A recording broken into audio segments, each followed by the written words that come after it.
કાઠિયાગોરમાંની કથા. નદી કાંઠે એક રમણીય ગામ હતું. તેમાં એક ડોસી તેના 2 દીકરા અને 2 વહુઓ સાથે રહેતી હતી. ઘરમાં કલેશ થતાં 2 દીકરાઓ અલગ થઈ ગયા. તેઓમાંથી કોઈ માને રાખવા તૈયાર નહોતા. તેથી ડોસી પણ અલગ રહી પોતાનું ગુજરાન ચલાવતી. આમ 3 જણા જુદા જુદા ઘરમાં રહેતા હતા, પણ વાર તહેવારે ભેગા મળી આનંદ માણતા. ડોસી ધાર્મિક વૃત્તિના હતા. તે રોજ સવારે ઉઠી પુરુષોત્તમ ભગવાનનું નામ લેતા લેતા નદીએ નાહવા જતા. તેમના નાના દીકરાની વહુ પણ રોજ નદીએ સ્નાન કરવા જતી. તેઓ કાઠિયાગોરમાંનું પૂજન કરી ઘેર આવી કામકાજમાં લાગતા.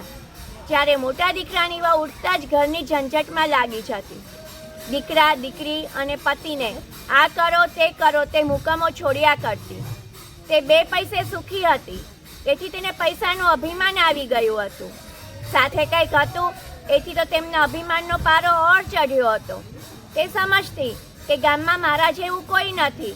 ઉપરાંત બોલવામાં પણ તે તોછડી હતી. દેરાણી ભોળી હતી.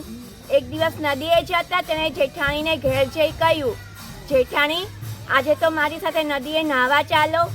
ત્યાં જઈને કાઠિયાગોરમાંનું પૂજન કરીશું, પુરુષોત્તમ માસની કથા સાંભળીશું અને પછી ભગવાનનું સ્મરણ કરતા ઘેર આવી જઈશું. જેઠાણી કહેવા લાગી, આ તો નવરાના કામ છે. નાહવાનું તો ફક્ત બહાનું છે, પણ ત્યાં બધા ભેગા મળી ગામની નિંદા કરતા હોય છે. આમાં આપણું કામ નહીં. મારે તો મારું ઘર પહેલું સંભાળવાનું. મારે ઘેર આવનારા ઘણા. મારો પતિ દુકાનેથી આવે, છોકરાઓ નિશાળેથી આવે, પિયર ગયેલ વહુ આવે, સાસરે ગયેલ દીકરી આવે, સગા સંબંધીઓ આવે, સીમમાં ગયેલ ઢોર પણ આવે. આમાંથી આખો દિવસ નવરી પડું તો તમારી સાથે નાહવા આવું ને. તમારે વ્રત કરો. મને તો ધર્મ કર્મ કરવાનો સમય જ નથી. જેઠાણીની લાંબી ચોડી વાત સાંભળી દેરાણીને દુઃખ થયું, છતાં તે કંઈ બોલી નહીં. તે સાસુ પાસે ગઈ અને બધી વાત કરી. સાસુએ કહ્યું, જે કરે તે ભરે. ભગવાન માણસને સુખ આપે છે અને સુખ મળ્યા પછી ભગવાનને તે ભૂલી જાય છે. મોટી વહુ સમજે તો સારું, નહીંતર એના ભાગ્ય પણ ફૂટેલા જ છે. કાઠિયાગોરમાં રીઝે તો ધન ધાન્યનો પાર ન રહે અને ખીજે તો કોઈ નહીં. આમ દિવસો વીતી રહ્યા હતા. દેરાણીના દિવસો પુરુષોત્તમ ભગવાનના ધર્મ ધ્યાનમાં જતા, જ્યારે જેઠાણીના દિવસો સાંસારિક કામકાજને ઝંઝટમાં વીતતા. તેની પાસે ધર્મ કરવાનો વખત જ નથી. એ તો સગાવાલાને રીઝવવામાં પડી હતી. દેરાણી તો રોજ નદીએ નહીં કાઠિયાગોરમાંની વાર્તા સાંભળતી અને ધર્મ ધ્યાનમાં રત રહેતી.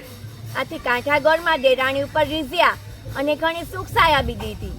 બીજી બાજુ પુરુષોત્તમ ભગવાનનું અપમાન કરનારી જેઠાણી ઉપર તે કોપાયમાન થયા. કાઠિયાગોરમાંનો કોપનો પાર ન રહ્યો. તેમણે જેઠાણીને શાપ આપ્યો. આથી પેઢીએથી પતિ ગાયબ થયો. નિશાળે ભણવા ગયેલ છોકરો ઘેર પાછો ન આવ્યો. દીકરીના સાસરિયા કોપ્યા.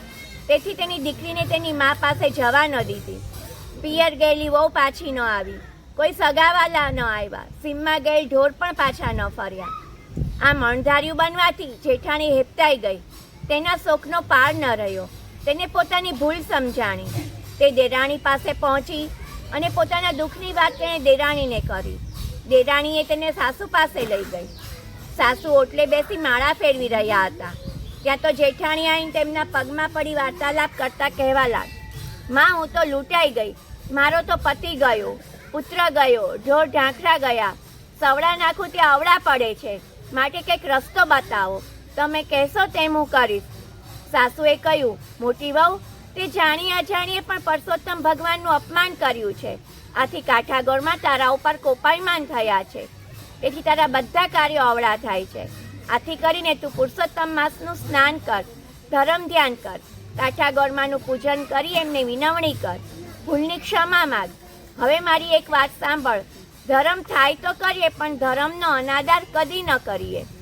ત્યારે જેઠાણી રડતા રડતા બોલી, માં, હું સાવ આંધળી છું, અજ્ઞાન છું, ધર્મની વાત જાણતી નથી. અજાણતા અનાદર થયો છે. હું કોઈ દિવસ નદીએ કાઠિયાગોરમાંને પૂજવા ગઈ નથી. મારે ત્યાં જઈને શું કરવાનું? સાસુએ કહ્યું, એક થાળમાં પૂજનની બધી સામગ્રી લેવી.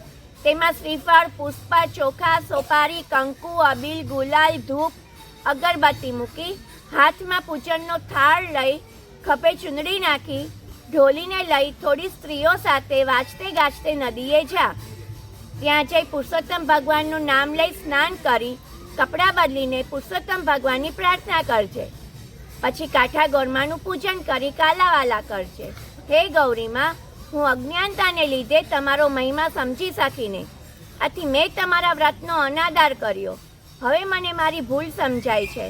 તમે મોટા મનવાળા છો માં, મારા ઉપર પ્રસન્ન થાવ, મને સુખ શાંતિ આપો, મારા ઉપર આવેલ આપત્તિ દૂર કરો. જેઠાણીએ સાસુની શિખામણ માથે ચઢાવી. તે સાસુને પગે લાગી કાંઠા ગોરમાને પૂજવા જવાની તૈયારી કરવા લાગી. દેરાણી જેઠાણીએ સાસુએ આડોશ પાડોશમાંથી ભાવિક સ્ત્રીઓને ભેગી કરી. બધાને સાથે લઈને તે વાજતે ગાજતે નદીએ પહોંચી. ત્યાં સ્નાન કરી કાંઠા ગોરમાનું પૂજન કર્યું. કથા વાર્તા સાંભળીને ક્ષમા માગી. કાંઠા ગોરમાનું પૂજન કરીને જેઠાણી જ્યારે ઘેર પાછી ફરી ત્યારે તેનો હરખ માતો ન હતો, કેમ કે પતિ પેઢીએથી ઘેર આવી ગયો હતો. દીકરો નિશાળેથી આવતો દેખાયો. થોડી વાર પહેલાં જ પિયર ગયેલી વહુ આવીને ઓસરીમાં ઊભી હતી. સાસરેથી દીકરી પણ આવી પહોંચી હતી. સીમા ગયેલ ઢોર આવવા લાગ્યા, સગાવાલા પણ આવી પહોંચ્યા. આમ ચમત્કારિક રીતે આ બધું બનવાથી જેઠાણીએ કહ્યું, હે ગૌરીમાં, તમારી કૃપાથી ગુમાવેલું મને પાછું મળ્યું છે. હવે હું પુરુષોત્તમ માસનું પૂર્ણ શ્રદ્ધા સાથે વ્રત કરીશ. દરરોજ સ્નાન કરવા જઈશ, કાંઠા ગોરમાને પૂજીશ, વ્રતની પૂર્ણાહુતિ સમયે બ્રહ્મ ભોજન કરાવીશ, અન્નદાન અને વસ્ત્રદાન આપીશ, નિંદા કરીશ નહીં, ખરાબ આચરણ નહીં કરું અને મારા હું પદનો ત્યાગ કરીશ. જેઠાણીએ મનમાં જે સંકલ્પ કરે તેનો તેણે તે દિવસથી અમલ ચાલુ કરી દીધો. તે સવારે વહેલા ઉઠી દેરાણી અને સાસુ સાથે નદીએ સ્નાન કરવા ગઈ. કાંઠા ગોરમાનું પૂજન કરતી, કથા વાર્તા સાંભળતી. કાંઠા ગોરમાએ ત્રણેયને સદબુદ્ધિ આપી. દેરાણી જેઠાણી પોતાના પતિઓ સાથે ડોસીના અસલ ઘરમાં રહેવા આવી ગયા. ડોસીના બંને દીકરાઓને આથી આનંદ થયો. બધાના આવવાથી ડોસીનું સૂનું ઘર પાછું આનંદ કિલ્લોલ કરતું થઈ ગયું. હે પરસોત્તમ ભગવાન, હે કાંઠા ગોરમા, તમે જેમ સાસુ જેઠાણી દેરાણીને ફળ્યા તેમ તમારી પૂજન કરનાર, કથા સાંભળનાર, સ્નાન કરનાર દરેક ભાવિકોને ફળજો ને સુખ શાંતિ આપજો. બોલો પરસોત્તમ ભગવાન.